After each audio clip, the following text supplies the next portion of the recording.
Hello everyone, welcome back to my channel.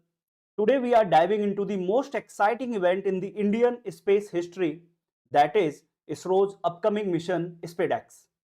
SpaceX का मतलब होता है स्पेस डॉकिंग एक्सपेरिमेंट।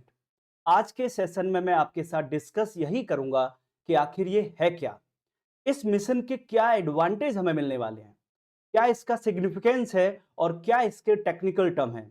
तो वीडियो में बने रहिए, आपको स्टेप बाय स्टेप सारे पॉइंट्स क्लियर हो जाएंगे। सबसे पहले, अगर आप लोगों ने इंटरस्टेलर मूवी देखी है तो इंटरस्टेलर मूवी के अंदर एक सीन आता है। इस सीन के अंदर क्या देखने को मिलता है आपको? स्पेस स्टेशन जिसका नाम एंड्योरेंस है, वो किसी एक कैटास्ट्रॉफिक इवेंट की वजह से ब्रेक होने लग जाता है, जो कि आपको यहां पर इस सीन में देखने को मिल रहा है।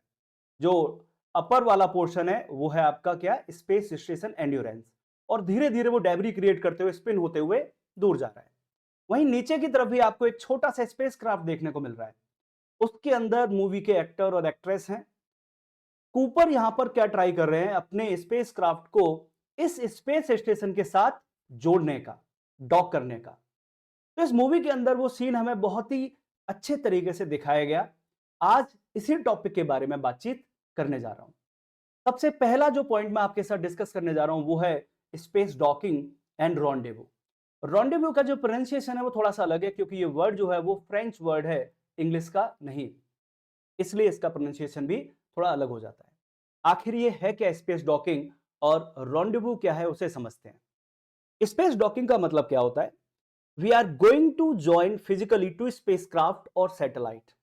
जो फिजिकल प्रोसेस, जो कंप्लीट प्रोसेस है जिसके थ्रू स्पेसक्राफ्ट फिजिकली ज्वाइन हो जाएंगे, लॉक हो जाएंगे एक दूसरे के साथ, that process is known as docking. And rendezvous का मतलब क्या है? इस प्रोसेस को अचीव करने के लिए, इस लॉकिंग को अचीव करने के लिए, इस डॉकिंग को अचीव करने के लिए जो आपने मैन्यूवर किया, जो प्रिसाइजली आपने बड़ी ही एक्यूरेट तरीके से जब आप दोनों स्पेसक्राफ्ट को क्लोज लेके आए, वो प्रोसेस कहलाती है आपकी रॉन्डेवू। इस पूरी प्रोसेस के अंदर आपको क्या देखने को मिलता है? आप देखिए, दो स्पेसक्राफ्ट एक दूसरे की तरफ आगे बढ़ रहे हैं और वहां पर वो अपने अंदर अवेलेबल जो सेंसर्स हैं, जैसे कि लेजर हो गया, उसकी हेल्प से एक दूसरे के बीच की डिस्टेंस का पता लगा रहे हैं और धीरे धीरे मैन्यूवर करते हुए बड़े एक्यूरेट तरीके से एक दूसरे के साथ जुड़ जा रहे हैं, यानी कि डॉक कर जा रहे हैं। तो डॉक होने से जो पहले की प्रोसेस है वो है रॉन्डेवू। इस पूरी प्रोसेस के अंदर कई सारे सेंसर्स का यूज होगा, जैसे कि laser range finder, LRF sensor जिसे बोला जाता है। कैमरा तो डेफिनेटली यूज होने ही वाले हैं।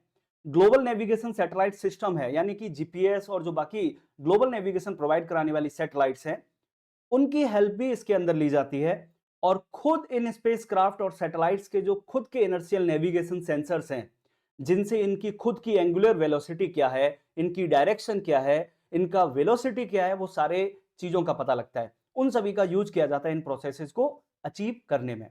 तो दोनों जो डेफिनेशंस हैं वो आपके सामने है। जब बात की जाती है डॉकिंग की, तो डॉकिंग का मतलब होता है कंप्लीट प्रोसेस, फिजिकली ज्वाइनिंग करना होता है हमें दो स्पेसक्राफ्ट या सैटेलाइट को। और वहीं पर जब बात की जाती है रॉन्डेवू की, इसका मतलब होता है किस तरीके से आप बड़ी ही प्रिसाइज तरीके से मैन्यूवर करते हुए एक स्पेसक्राफ्ट को दूसरे के पास लेके आ रहे हो डॉक करने के लिए। तो यहां पर आपको ये दोनों पॉइंट क्लियर हो गए होंगे।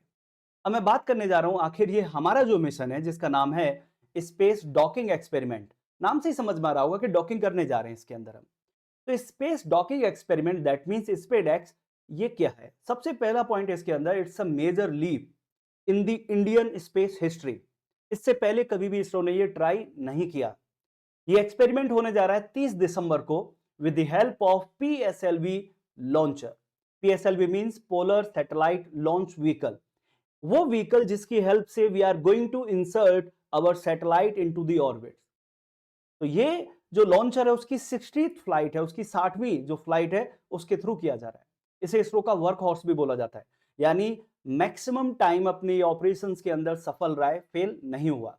इस वजह से इसरो भी इसे सबसे ज्यादा यूज करती है और बहुत कुछ इसने अर्न करके भी दिया है हमें, बहुत सारी कंट्रीज के सैटेलाइट्स को भी इसने लॉन्च किया है। इसके अलावा हमें देखने को मिलेगा ये लॉन्चर अपने साथ क्या लेके जाने वाला है।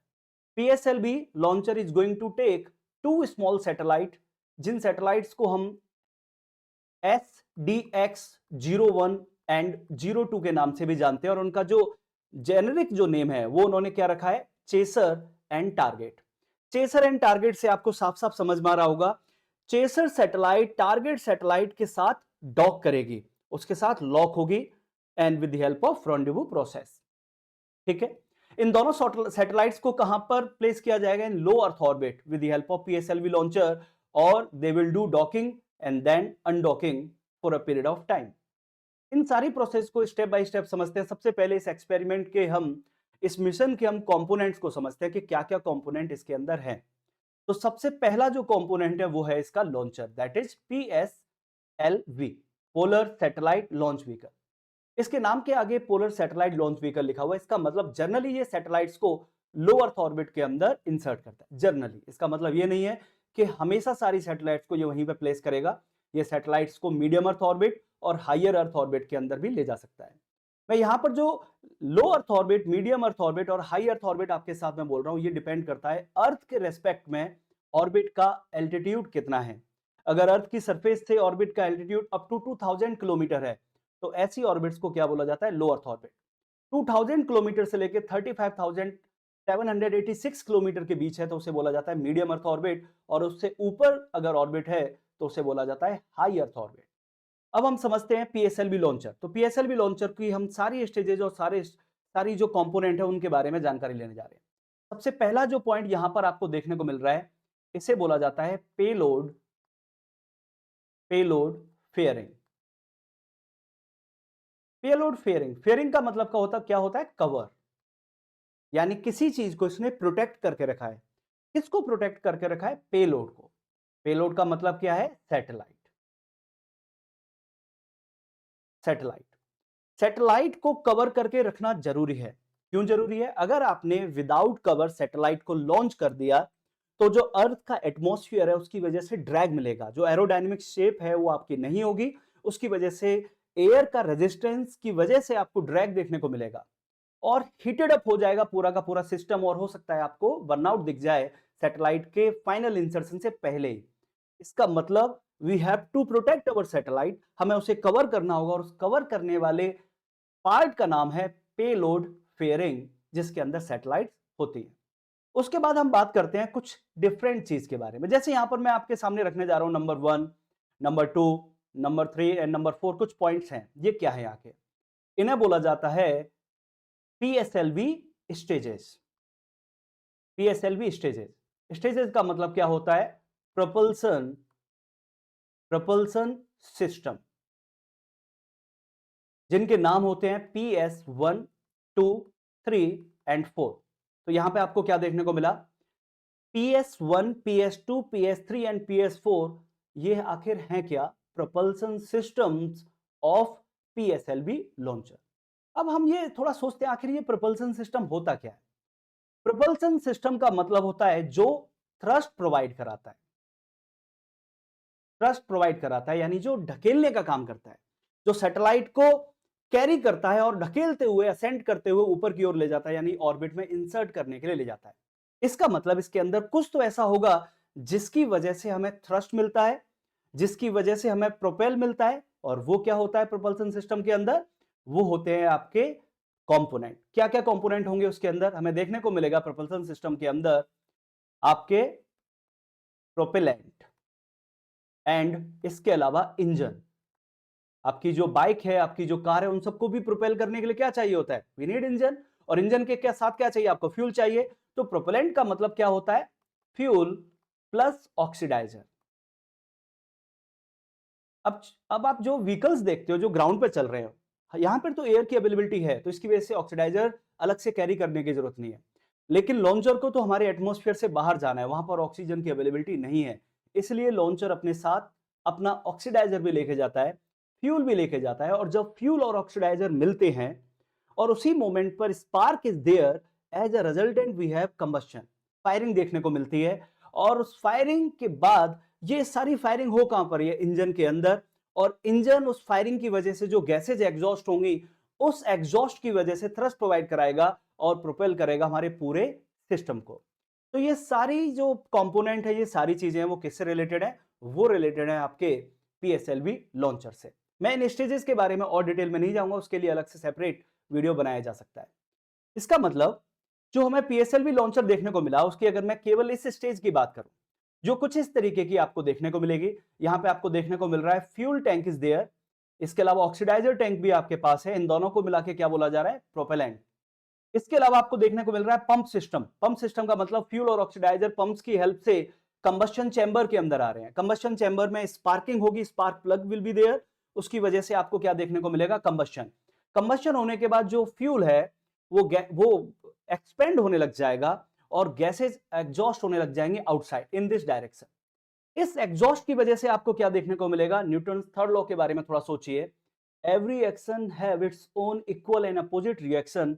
अगर हॉट गैसेस बाहर जाएंगी, एग्जॉस्ट होंगी, तो उसकी वजह से थ्रस्ट जो मिलेगा, जो प्रोपेल मिलेगा, वो किस डायरेक्शन के अंदर मिलेगा? इस डायरेक्शन से, इस डायरेक्शन के अंदर। तो ये पूरी कहानी है आपके लॉन्चर से रिलेटेड। अब इससे आगे की कहानी को समझते हैं कि और क्या है इसके अंदर। तो बात करते हैं इसके पेलोड के बारे में। पेलोड से पहले आप थोड़ा सा यहां पर ध्यान से देखिए। ये वाली जो इमेज है, इसके अंदर आपको यहां पर कुछ कंपोनेंट दिखाई दे रहे हैं। और जब हम एक्चुअल इमेज को देखने जा रहे हैं पीएसएलवी C60 की, ये वाली जो इमेज है वो किसकी है? PSLV C60। इसके अंदर आपको ये कंपोनेंट जो फर्स्ट स्टेज के साथ देखने को मिल रहे हैं, ये थोड़ा कम देखने को मिल रहे हैं। आखिर ये क्या है?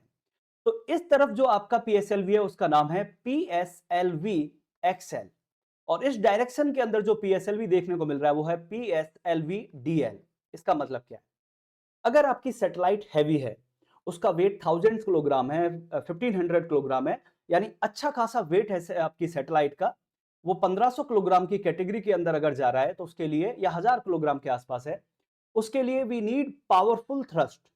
और वो भी किसको? फर्स्ट स्टेज वाला जो आपका प्रोपल्सन सिस्टम है, यानी पीएस1। पीएस1 को सपोर्ट चाहिए। अगर सैटेलाइट का वेट बहुत ज्यादा है, वो टन के अंदर है, 1 टन और 1.5 टन, तो सपोर्ट के लिए हमें क्या चाहिए होते हैं? We need boosters. ठीक है ना? We need boosters. तो जो पीएसएलवी एक्सेल होता है उसके अंदर होते हैं 6 बूस्टर, जो कि थोड़ा हैवी सैटेलाइट को लॉन्च करने का काम करते हैं। ठीक है ना? लेकिन जो हमारी यहां पर सैटेलाइट है चेसर एंड टारगेट, उसका वेट केवल कितना है? 220 किलोग्राम प्लस 220 किलोग्राम, इसका मतलब 440 किलोग्राम। दोनों सैटेलाइट का वेट मिला के भी लेस देन 500 किलोग्राम हुआ। इसका मतलब हमें 6 बूस्टर की जरूरत नहीं है, हमारा काम केवल 2 बूस्टर से हो जाएगा। इसलिए इसे क्या बोला जाता है? PSLV DL, that means dual booster. तो वेरिएंट भी अलग अलग होते हैं पीएसएलवी के। पीएसएलवी विदाउट बूस्टर भी होता है, पीएसएलवी विद 2 बूस्टर भी होता है, पीएसएलवी विद 4 बूस्टर भी होता है, और जो सबसे हैवी और सबसे पावरफुल पीएसएलवी वो है पीएसएलवी एक्सएल, यानी कि विद 6 बूस्टर। इसके अंदर हमारे पेलोड में क्या रखी हुई है? हमारी 2 सैटेलाइट, जो सैटेलाइट कुछ इस तरीके से आपको देखने को मिलेंगी। दोनों सैटेलाइट को आपको ये सामने जो इमेज देखने को मिल रही है वो दोनों सैटेलाइट से रिलेटेड है। पहली वाली का नाम है चेसर एंड सेकंड वाली का नाम है टारगेट। ठीक है? सैटेलाइट को करना क्या होगा? स्पेस में जाके डॉक करना होगा, एक दूसरे के साथ लॉक करना होगा। चेसर को चेस करना होगा टारगेट को, और अपने आप को जोड़ना होगा उसके साथ। अब ये किस तरीके से होगा, उस प्रोसेस की तरफ हम बढ़ने वाले हैं। उससे पहले हम एक प्रोटोटाइप, एक एनिमेटेड सिनारियो समझते हैं, जिसके थ्रू हमें समझ में आएगा किस तरीके से सैटेलाइट को लॉन्च किया जाता है और इंसर्ट किया जाता है इनटू इट्स ऑर्बिट। तो इसकी कई सारी स्टेजेस हैं। सबसे पहली स्टेज को देखिए, that stage is known as lift off stage. Lift off stage का मतलब क्या है? किसी भी लॉन्चर का जो सबसे पहला प्रोपल्सन सिस्टम है, दैट मींस पीएस1 जो है, पीएस1 आपका क्या होने लग जाएगा? फायर करेगा। उसके साथ बूस्टर भी फायर करेंगे, दोनों मिलके। यानी जो फर्स्ट स्टेज जो आपको देखने को मिल रही है, ये स्टेज जब फायर होने लग जाएगी अलोंग विद द बूस्टर, इसकी वजह से लिफ्ट देखने को मिलेगा। लिफ्ट होने के बाद की जो अगली फेज होगी उसे बोला जाता है असेंट फेज। असेंट का मतलब धीरे धीरे आप अर्थ से ऊंचाई की ओर जा रहे हो, अर्थ से बाहर जा रहे हो। ठीक है? देन उसके बाद आपको क्या देखने को मिलेगा? फर्स्ट स्टेज फायर तो हो ही चुकी है, उसके बाद आपको देखने को मिलेगा बूस्टर सेपरेशन। जैसे ही लिफ्ट ऑफ हो जाएगा, बूस्टर्स ने अपना काम कर दिया, दे विल सेपरेट। उसके बाद, अब ये कोई जरूरी नहीं हर बार ही ऐसा हो, कई बार बूस्टर काफी टाइम के बाद भी सेपरेट होते हैं। ठीक है? But most of the time booster जल्दी ही सेपरेट हो जाते हैं। उसके बाद हमें देखने को मिलता है जैसे ही आपका पूरा सिस्टम, पूरा लॉन्चर अर्थ के एटमॉस्फेयर को क्रॉस कर जाता है, उससे बाहर निकल जाता है, यानी ट्रोपोस्फीयर और स्ट्रेटोस्फीयर से बाहर चला जाता है, उसके बाद पेलोड जो फेयरिंग है वो हट जाती है, क्योंकि अब उसकी जरूरत रही नहीं। एटमॉस्फेयर तो है नहीं, ड्रैग भी नहीं होगा, ना ही हिटेड अप होने का कोई चांस है। देन उसके बाद आपको क्या देखने को मिलेगा, जितने अब जैसे आपका फर्स्ट स्टेज का जो इंजन, जो फर्स्ट स्टेज का प्रोपल्सन सिस्टम है, उसका फ्यूल खत्म हो गया, वो सेपरेट हो जाएगा। सेकंड स्टेज वाला पीएस स्टार्ट हो जाएगा, उसका फ्यूल खत्म, वो हट जाएगा। देन उसके बाद थर्ड स्टेज वाला पीएस स्टार्ट हो जाएगा, उसके बाद फोर्थ स्टेज का पीएस स्टार्ट हो जाएगा। Now it's in the hand of PS4 कि वो सैटेलाइट्स को इंसर्ट करेगा इन देयर रेस्पेक्टिव ऑर्बिट। यानी जो सबसे टॉप का जो आपका प्रोपल्सन सिस्टम होता है, हर लॉन्चर का अलग अलग होता है, हमारे PSLV के अंदर वो है PS4। PS4 का काम होता है सैटेलाइट को ऑर्बिट के अंदर इंसर्ट करने का। देन उसके बाद इंसर्ट करते समय सैटेलाइट की क्या ऑर्बिटल वेलोसिटी होगी, क्या उसका एंगल रहेगा, वो सारी चीजें PS4 के हाथ में होती हैं, वही उन सारी चीजों को मैन्यूवर करता है और डन करता है। इसके बाद सैटेलाइट डिप्लॉयमेंट कर देती है, सैटेलाइट अपने सोलर पैनल्स को ओपन कर देती है जिससे कि उसको इलेक्ट्रिसिटी वगैरह उसकी स्टार्ट हो जाए। And along with it satellite के पास भी खुद का प्रोपल्सन सिस्टम होता है, इन केस अगर उसे अपनी ऑर्बिट को चेंज करना है या उसे डी ऑर्बिट होना है, यानी कि उससे अपनी जो नीचे वाली ऑर्बिट है उसके अंदर आना है। अब देखिए इस पूरे सिनारियो को जो मैंने आपको समझाया, जो किस तरीके से देखने को मिलता है। लॉन्चर लॉन्च हुआ, लिफ्ट ऑफ होने के बाद बूस्टर सेपरेट हुए, फर्स्ट स्टेज का जो आपका इंजन है वो फ्यूल खत्म हो गया, वो भी हट जाएगा, जो पेलोड फेयरिंग है वो हट जाएगी, धीरे धीरे सारी जो स्टेजेस हैं वो साफ होने लग जाएंगी, वो हट जाएंगी।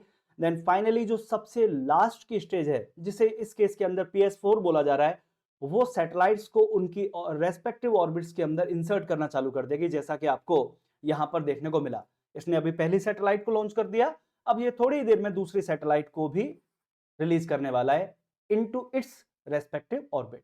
तो कुछ इस तरीके का सिनेरियो आपको देखने को मिलने वाला है इन PSLV C60 फ्लाइट। अब अगले पॉइंट की तरफ चलते हैं।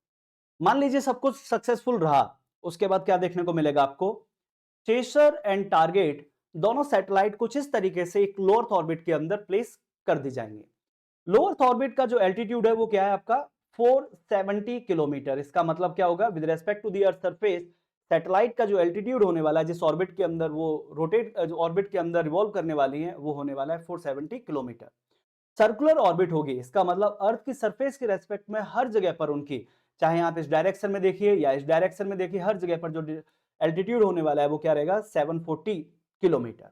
ठीक है, थोड़ा सा मैं और यहां पे बताना चाहूंगा, ये इमेज तो एक आइडियल इमेज है, ठीक है ना, आइडियल इमेज है, लेकिन रियलिटी में यहां पर जो लो अर्थ ऑर्बिट आपकी होने वाली है, सर्कुलर लो अर्थ ऑर्बिट, वो इंक्लाइंड होने वाली है with respect to the equatorial plane, और ये जो इंक्लिनेशन एंगल होगा वो क्या होगा आपका 55 डिग्री। यानी इस तरीके से सैटेलाइट आपकी मूव करने वाली, जो कुछ इस तरीके की ऑर्बिट रहेगी with respect to the equator, आपको देखने को मिलेगा orbit will have 55 degree angle, इसीलिए इसे बोला जा रहा है circular inclined low earth orbit. वो सारे क्राइटेरिया यहां पर हमें देखने को मिल रहे हैं। अब हम देखते हैं इसके बाद की कहानी क्या होने वाली है, इसके बाद आपको क्या देखने को मिलेगा। चेसर एंड टारगेट दोनों को प्लेस कर दिया 470 kilometre circular 55 degree inclined low earth orbit के अंदर। अब यहां पर PS4 एक बहुत ही इंपॉर्टेंट काम करने जा रहा है। जब वो दोनों सैटेलाइट को रिलीज करेगा, रिलीज करते समय वो उन दोनों की ऑर्बिटल वेलोसिटी के अंदर थोड़ा सा फर्क ले आएगा। As a resultant both satellite will have a relative velocity. मान लेते हैं, मैं एक हाइपोथेटिकल सिचुएशन आपके सामने रखने जा रहा हूं। चेसर को जब उसने रिलीज किया तो चेसर की जो वेलोसिटी थी, जो ऑर्बिटल वेलोसिटी थी, वो थी 25,000 किलोमीटर पर आवर। और वहीं पर जब टारगेट सैटेलाइट को उसने रिलीज किया तो उसकी speed approximately 25,001 kilometre per hour के आसपास कर दी गई। ठीक है ना। So what will be the relative velocity between both satellite, वो आपकी क्या हो जाएगी, 1 किलोमीटर पर आवर।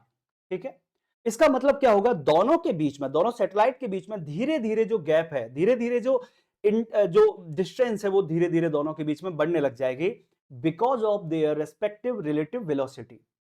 ऐसा ही कुछ PS4 करने जा रहा है, और ये जरूरी भी है, वरना डॉकिंग कैसे करके दिखाओगे। डॉकिंग होने के लिए सबसे पहले दोनों का दूर होना भी तो जरूरी है ना, और दूर होने के लिए वो रिलेटिव वेलोसिटी का होना जरूरी है, जो कि आपको इस मिशन के अंदर देखने को मिलेगा, जो कुछ इस तरीके से रहेगा। देखिए, चेसर को लॉन्च करा, उसके बाद आपको देखने को मिलेगा टारगेट को लॉन्च करा, लेकिन धीरे धीरे because of the relative velocity target और चेसर के बीच में क्या हो जाएगा, अच्छा खासा गैप आ जाएगा और वो गैप बोला जाएगा इंटर सैटेलाइट सेपरेशन। ऐसा माना जा रहा है यहां जो हमें गैप चाहिए इन अ डे वो अप्रोक्सीमेटली 20 किलोमीटर के आसपास का चाहिए। 20 किलोमीटर के आसपास का गैप बिल्कुल आ जाएगा अगर दोनों के बीच में रिलेटिव जो वेलोसिटी है वो अप्रोक्सीमेटली 1 किलोमीटर पर आवर के आसपास की है, तो ये आपको गैप लेके आना है। गैप लाने के बाद अब हमें क्या करना है, रॉन्डेवू भी करना है और उसके बाद आपको डॉकिंग भी करनी है। उस प्रोसेस के अंदर अब क्या किया जाएगा, देखिए मैंने अभी बताया था आपको सैटेलाइट के पास खुद का प्रपल्सन सिस्टम भी होता है जब उसे अपनी स्पीड को बढ़ाना या फिर घटाना है, ठीक है। तो यहां पर जो चेसर है उसके पास जो है उसका ऑनबोर्ड प्रोपल्सन सिस्टम, उसका फ्यूल इग्नाइट होगा और जैसे फ्यूल इग्नाइट होगा तो जो इनके बीच का गैप था जो कि कितना था 20 किलोमीटर, धीरे धीरे वो गैप कम होना चालू हो जाएगा। धीरे धीरे चेसर कहां बढ़ेगा, टारगेट की तरफ बढ़ेगा और आपको क्या देखने को मिलेगा, 20 किलोमीटर का जो गैप था वो धीरे धीरे कम होते होते 100 मीटर भी आएगा और 100 मीटर के बाद वो 1 मीटर भी पहुंचेगा। देन उसके बाद with the help of various sensors both are going to be to make a dock. तो यहां पर जो प्राइम ऑब्जेक्टिव हैं हमारे इस मिशन के वो क्या क्या होने वाले हैं, सबसे पहला जो प्राइम ऑब्जेक्टिव है वो है ऑटोनोमस रॉन्डेवू। ऑटोनोमस रॉन्डेवू का मतलब आपको मैं रॉन्डेवू का मतलब ऑलरेडी मैं आपको बता चुका हूं, सैटेलाइट को एक दूसरे के क्लोज लेके आना by using the various sensors and various manoeuvre methods, but without the help of human being अगर ऐसा हो रहा है तो उसे बोला जाता है ऑटोनोमस रॉन्डेवू, ठीक है ना। वो यहां पे किया जाएगा यानी दोनों सैटेलाइट को बिना किसी इंसान, क्योंकि यहाँ पे स्पेस क्राफ्ट तो है नहीं, इसके अंदर कोई बैठा नहीं है, ये सैटेलाइट से छोटी हैं, दोनों सैटेलाइट्स ऑटोमेटिकली एक दूसरे के पास आएंगे। उसके बाद जब वो एक दूसरे के क्लोज आ जाएंगे उसके बाद हमें करना होगा दोनों को लॉक फिजिकली ज्वाइन करना होगा and that is docking. Docking करके दिखानी होगी। जब डॉकिंग हो जाएगी उसके बाद दोनों सैटेलाइट एक दूसरे के साथ कम्युनिकेशन लिंक एस्टेब्लिश करेंगे। कम्युनिकेशन लिंक एस्टेब्लिश का मतलब कोई मैसेज ट्रांसफर किया जाएगा from chaser to target, target उसका रिप्लाई करेगी।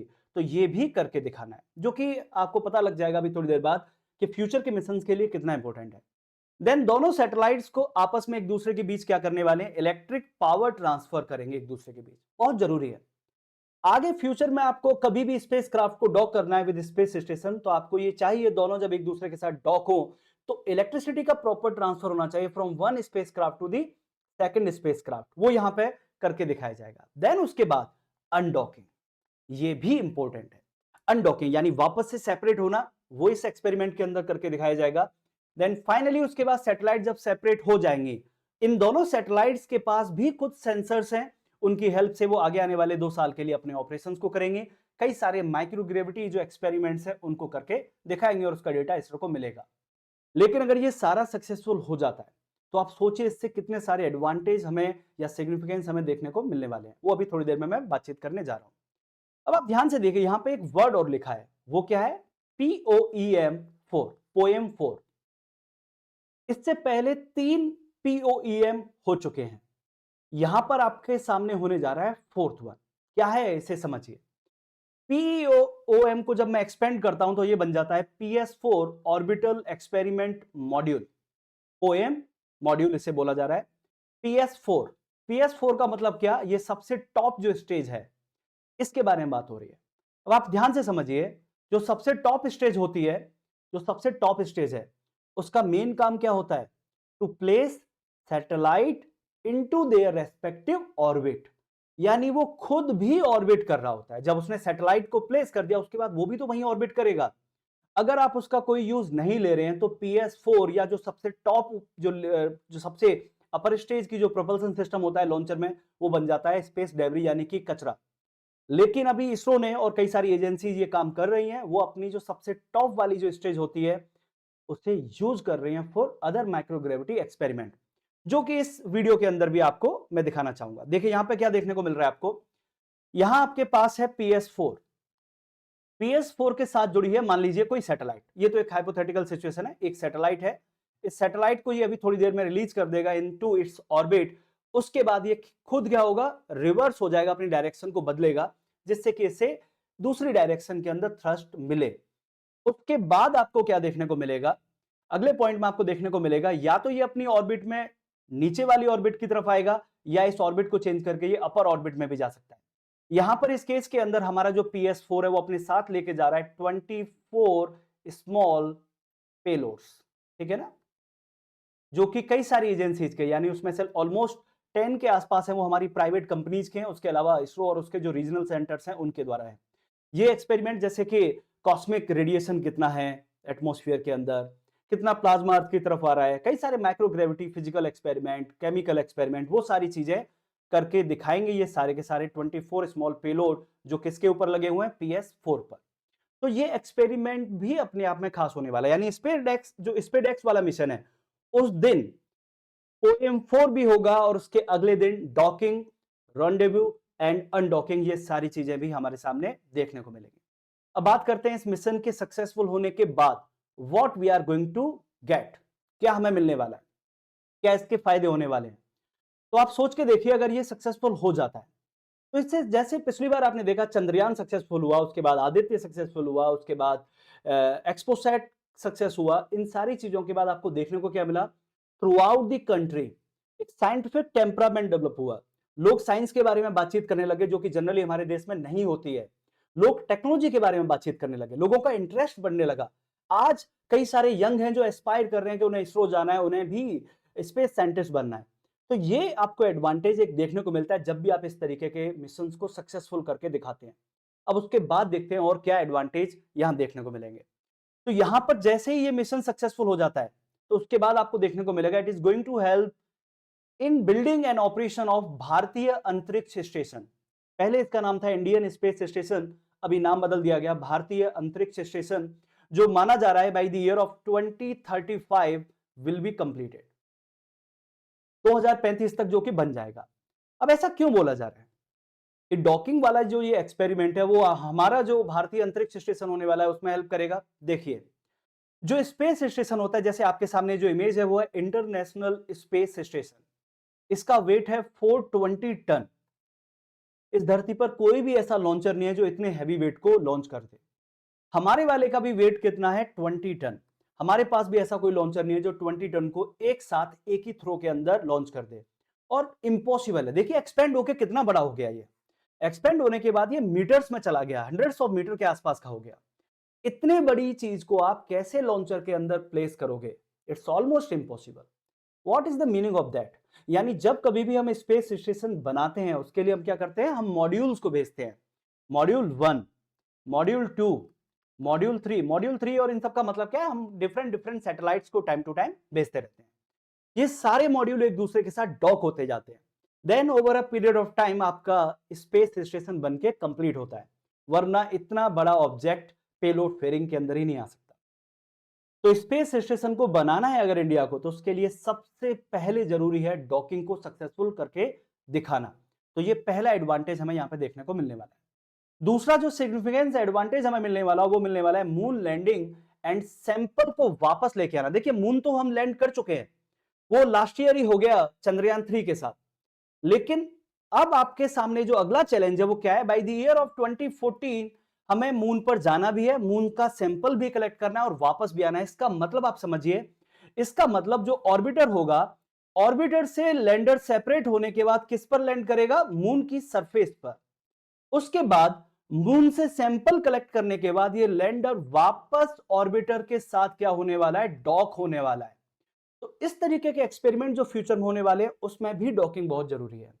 इसके अलावा इंटरप्लेनेटरी मिशन, जिसके अंदर लॉन्चर होगा, वो लॉन्चर आपको मार्स तक ले जाएगा। उसके बाद कुछ लोग जो मार्स पर लैंड करना चाहते हैं वो उसकी हेल्प से, या नॉर्मल आपका लैंडर विदाउट ह्यूमन बीइंग वो वहां पर लैंड होगा। देन अगर उससे सैंपल लेके आना है तो फिर वहां पे भी आपको डॉकिंग और अनडॉकिंग आनी चाहिए।